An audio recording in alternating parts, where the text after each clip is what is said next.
కోల్కతాలోని ఆర్జికర్ ఆసుపత్రిలో trainee doctor rape హత్య ఘటన నేపథ్యంలో దేశవ్యాప్తంగా డాక్టర్లు ఆందోళన చేపడుతున్నారు.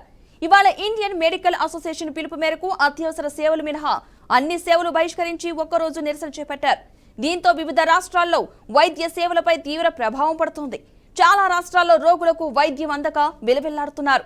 ఈ నేపథ్యంలో కేంద్రం స్పందించింది. దేశవ్యాప్తంగా నిరసన తెలుపుతున్న వైద్యులు, వైద్య విద్యార్థులను తిరిగి విధుల్లో చేరాలని కేంద్ర ఆరోగ్య కుటుంబ సంక్షేమ మంత్రిత్వ శాఖ కోరింది. ఆరోగ్య సంరక్షణ నిపుణుల భద్రత కోసం అన్ని ప్రయత్నాలు చేస్తామని వారికి హామీ ఇచ్చింది.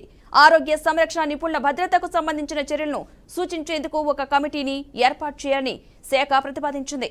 రాష్ట్ర ప్రభుత్వాలతో సహా ఇందులో భాగస్వాములైన అందరూ ప్రతినిధులతో కమిటీ ఏర్పాటు చేసి తమ సూచనలు తెలిపేందుకు ఆహ్వానిస్తామని తెలిపింది.